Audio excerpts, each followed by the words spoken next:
Cikgu memulakan sistem membuat pada hari ini. Jadi, Assalamualaikum Cikgu. Terima kasih sebab Cikgu sudi luangkan masa untuk sistem membuat pada hari ini. Jadi, sebenarnya untuk tembubual hari ini dia berkaitan dengan pengurusan prasekolah, dia berkaitan dengan anggaran, mungkin dengan fail yang ada dekat prasekolah dan mungkin kurikulum prasekolah itu sendiri. Okay, jadi untuk soalan yang pertama,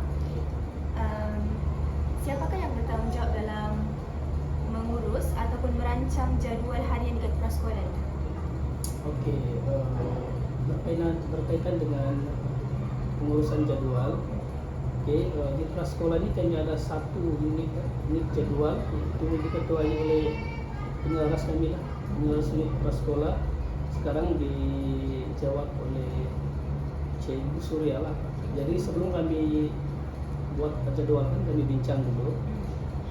Setelah kami bincang berapa jam untuk setiap subjek, baru kami setiap kelas lah, guru kelas tu draft jadual bagi tengok penyelaras, dan penyelaras itu akan bagi tengok dengan takdir lah, selalunya PK1 lah untuk ditandatangan, diluluskan.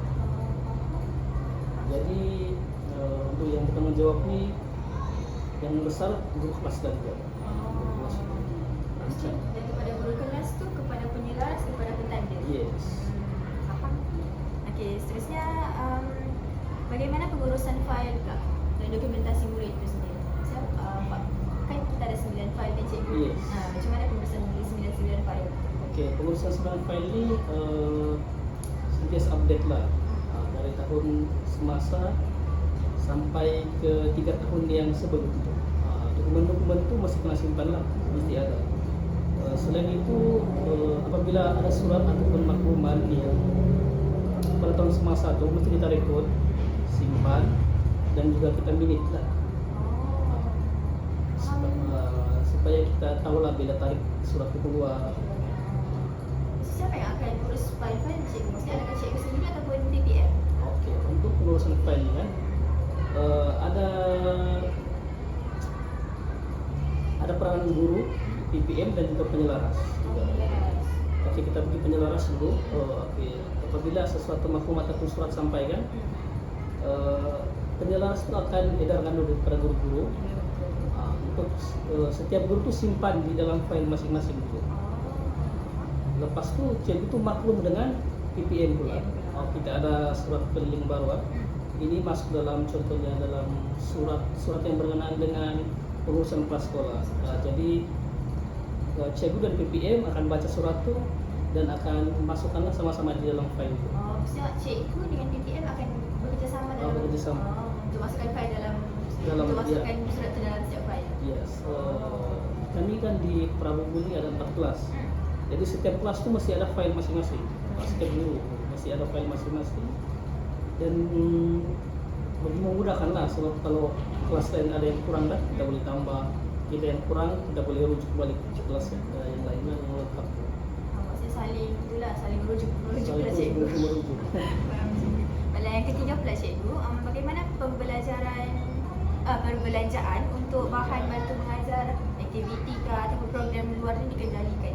Adakah dia menggunakan sepenuhnya duit PCG kan Cikgu?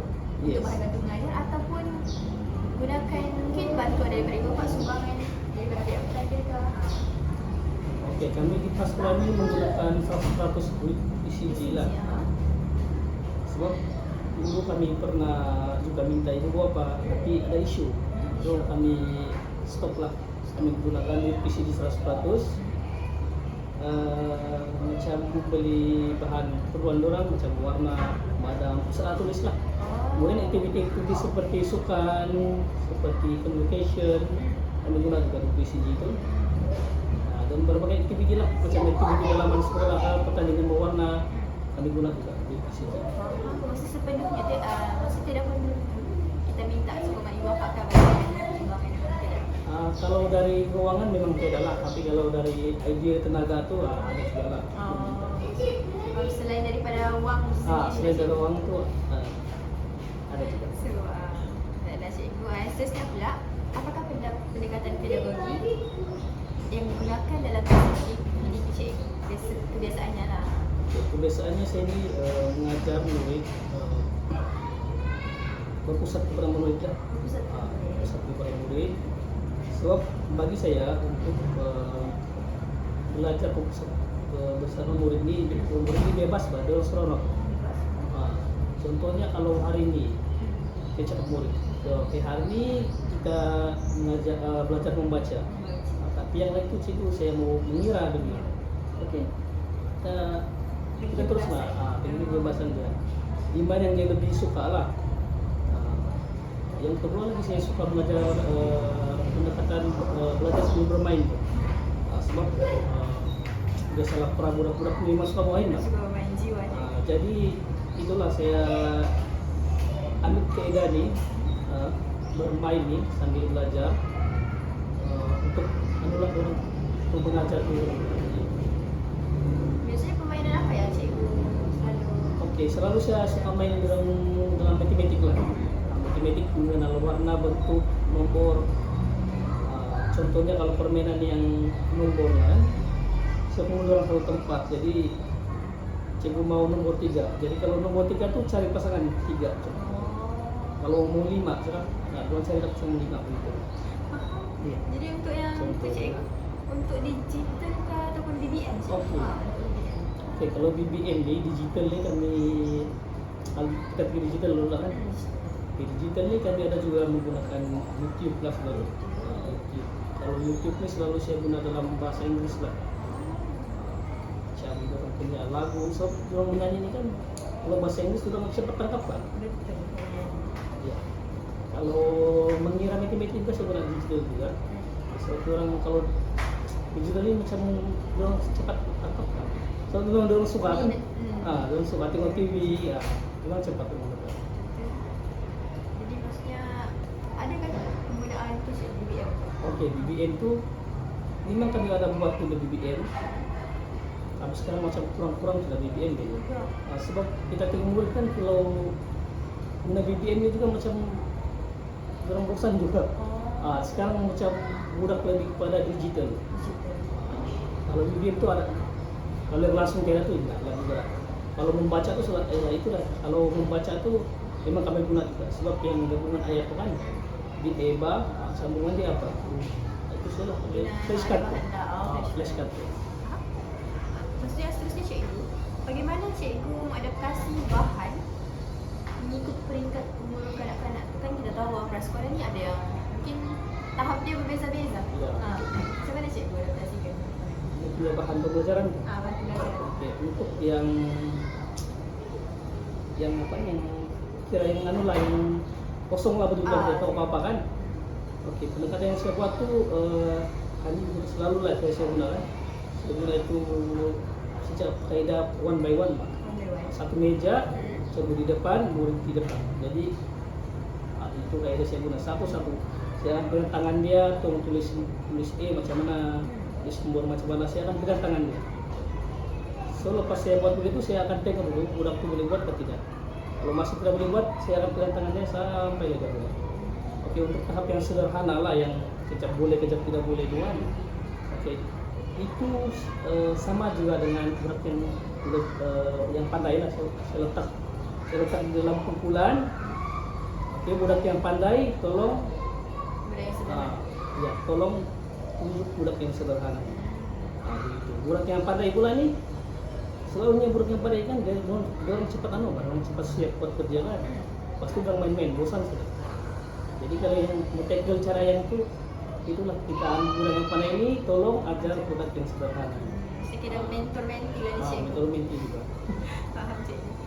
Jadi cikgu yang terakhir ni cikgu, pada pandangan cikgu kan, apakah sebenarnya sokongan tambahan yang cikgu harapkan daripada pihak pentadbir dan pihak KPM? Oke, pentadbir lah dulu kan. Oke, yang pentadbir ni kami harapkan sangat perhatian dan sokongan lah.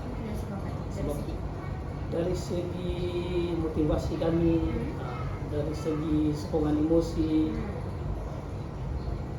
dan banyak lagi lah. Sebab prasekolah ini dia betul-betul mencabar lah. Ibu bapaknya lain lagi, dia punya murid perangai lain lagi. Jadi kalau pentadbir datang kan dia bagi sokongan ke ada isu dengan ibu pada satu kita itu memang memerlukan sangat dia sentiasa bagi motivasi lah kepada guru prasekolah. Untuk KPM pula itu juga perlukan apa ya? Perlukan perhatian yang lebih, ya, perhatian yang lebih juga untuk guru prasekolah, sebab guru prasekolah ini bukan macam guru perdana, dia ajar semua subjek. Lepas itu daripada kosong, budak tu tidak pandai apa-apa, makanya budak tu pandai membaca dalam 1 tahun saja. Jadi perhatian tu, sokongan, motivasi daripada KPM tu memang perlu lah. Ya. Jadi saya rasa cikgu itu je soalan saya pada hari ini. Terima kasih cikgu sudah luangkan masa kita sedang berbual. Okey. Cikgu minta tanda tangan cikgu boleh? Okey.